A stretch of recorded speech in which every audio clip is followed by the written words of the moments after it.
estava aqui nas minhas perguntas, assim, porque com a Nova Aliança, com o Novo Testamento e tudo mais, ficou-se resumido os mandamentos. E muita gente se apega somente a esta frase: Deus é amor, amai a Deus sobre todas as coisas e seu próximo como a ti mesmo. Isso, agora que vivemos, né, que vivemos sob a Nova Aliança, invalida todos os outros mandamentos? Essa é a diferença.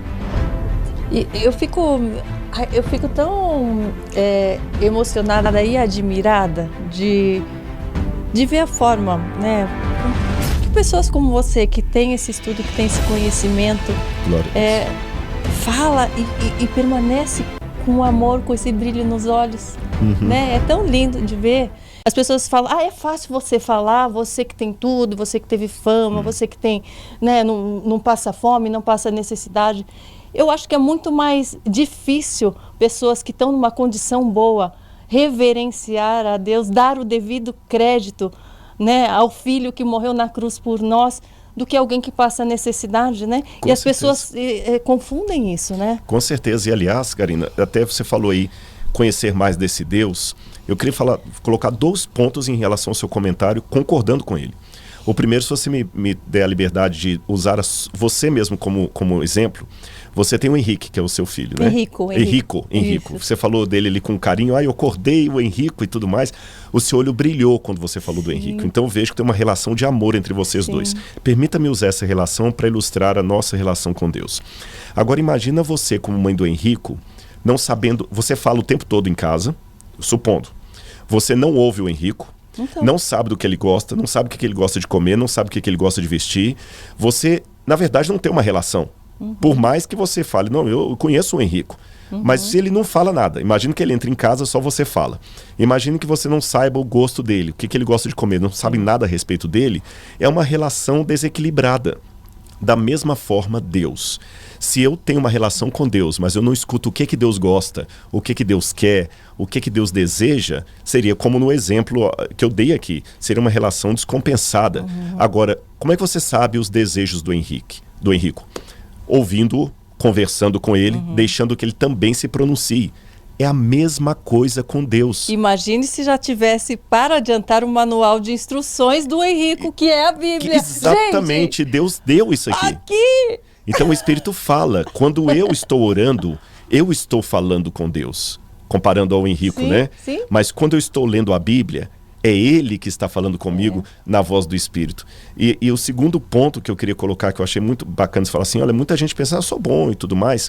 Certa vez, Jesus estava com os discípulos em Cesareia de Filipe.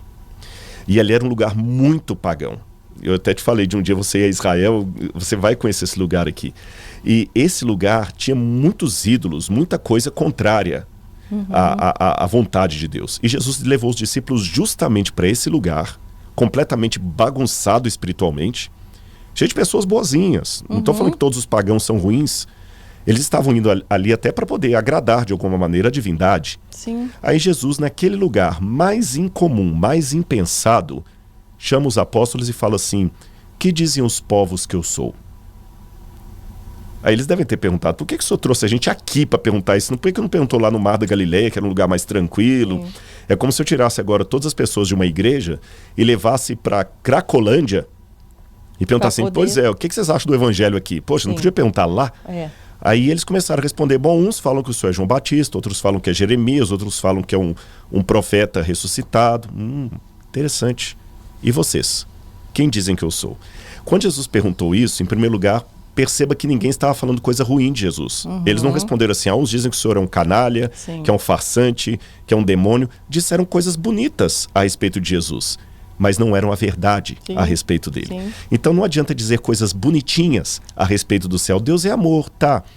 Mas que mais? Que mais?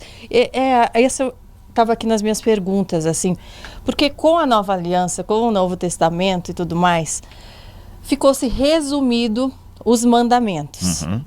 E muita gente se apega somente a esta frase: Deus é amor, amai a Deus sobre todas as coisas e seu próximo como a ti mesmo. Isso, agora que vivemos, né, e que vivemos sob a Nova Aliança, invalida todos os outros mandamentos? De maneira nenhuma. Eu vou até pedir licença. Porque aliás, as pessoas focam naquilo e falam, mas não precisa pensar nisso, isso era na época da lei, não sei o que. Então agora parece que as pessoas se acomodam. Olha, então eu amo, agora vou só, Deus é amor, aceitar tudo. Tudo graça, então tudo bem. esquece, não existe nada, nenhuma diretriz, nenhuma direção que a gente tem que seguir, só apenas acharmos que estamos amando e demonstramos amor, e já estamos salvos, já estamos sentindo paz, felicidade. Não. E aliás, Salvação. Amor por amor, Buda também me dá. Não é? Amor por amor, o budismo me dá isso. O hinduísmo me dá isso. Agora, eu até vou chamar a atenção do pessoal em casa, vou contar uma coisa de bastidor, viu, gente? Olha o meu privilégio. Eu amei a sua Bíblia. Estou usando a Bíblia. Achei a sua cara, só Bíblia que não, de estudo, muito Joyce mais a Meyer, minha. que é a dela. Porque eu estacionei o carro a umas 2 ou 3 quadras daqui, não, na verdade uma quadra seguinte aqui, e acabei deixando a minha Bíblia lá. Para não voltar para pegar a Bíblia, a Karina gentilmente me emprestou a dela. Olha, gente, eu vou dar aqui para o pessoal que te segue. Isso é Bíblia de pessoa que quer conhecer realmente a palavra de Deus. Ó, tudo aqui anotada. E dentro tá tudo coloridinho. Estou também. vendo aqui, Comprei olha. o lápis próprio que não borra da página na outra. Olha, mas eu jamais poderia pegar minha Bíblia e fazer assim, porque as minhas anotações na Bíblia não são tão bonitinhas assim, não. Mas eu vou, usando aqui, com licença, sua Bíblia, eu vou responder a sua pergunta se Jesus veio mudar a lei ou os profetas, o Antigo Testamento. Vamos ler aqui Mateus capítulo 5, versículo 17 em diante. Jesus falou o seguinte, estou passando até com cuidado aqui, porque está tudo tão bonitinho aqui para não... Estou passando folha a folha, gente. Se fosse a minha, já estava... É igual dirigir carro dos outros, né? A gente dirige com mais cuidado. Olha o que Jesus falou assim. Não pensem que vim abolir a lei ou os profetas. Percebeu? Eu não vim para abolir, mas para cumprir.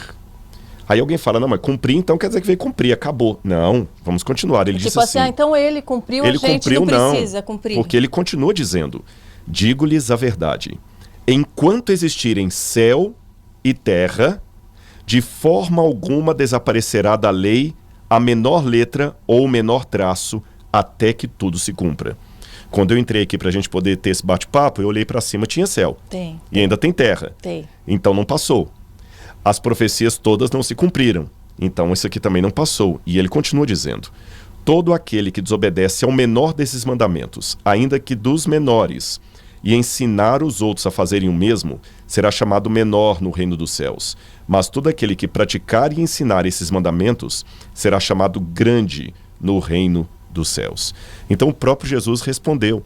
Agora, por que fala amar a Deus sobre todas as coisas e ao próximo como a ti mesmo? É muito simples de entender. Se você olhar os 10 mandamentos, geralmente nos desenhos, nos livros, nas Bíblias ilustradas, são 2 tábuas de pedra. Aliás, no Êxodo, Moisés até traz as tábuas de pedra no plural.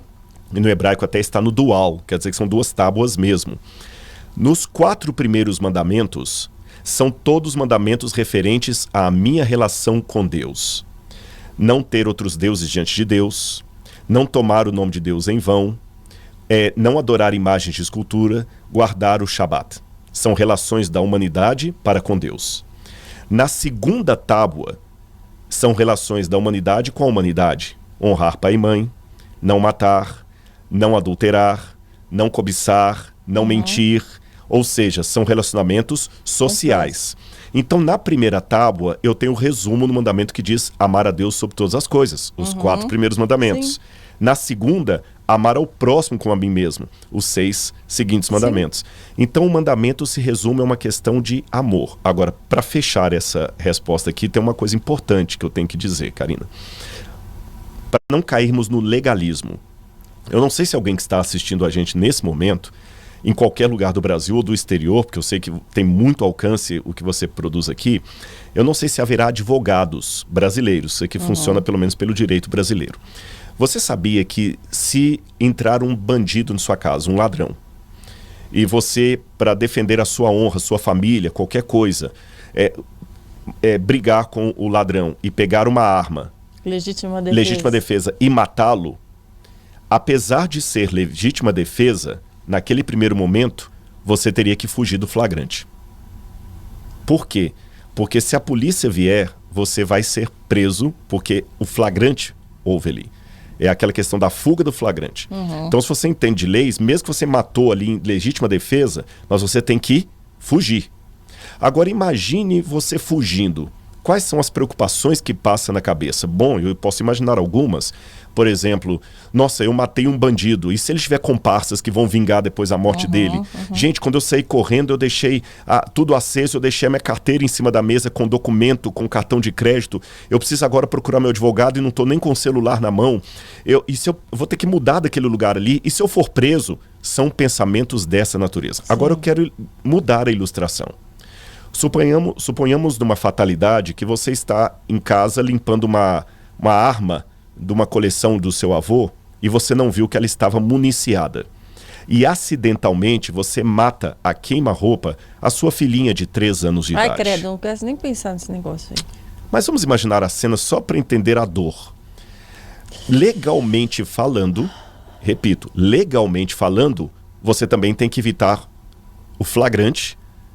Porque na primeira situação você tem que fugir. Na primeira situação você evita o flagrante para depois entrar com um pedido de legítima defesa. Bingo, aí que está a questão. Socorro. Nem mãe nem pai. Na segunda situação, você também não consegue fugir. Você teria que fugir do flagrante porque você vai ser preso. Mesmo que depois você fale que foi acidentalmente. Mas por que na primeira você foge, na segunda não? Quais os pensamentos que estariam passando na sua cabeça no segundo caso? Documento em cima da mesa? Ligar para advogado? Não. O único e exclusivo pensamento é: eu feri alguém que eu amo. Com essas ilustrações fortes, eu reconheço, você vê a diferença entre guardar os mandamentos de Deus por amor ou por legalismo.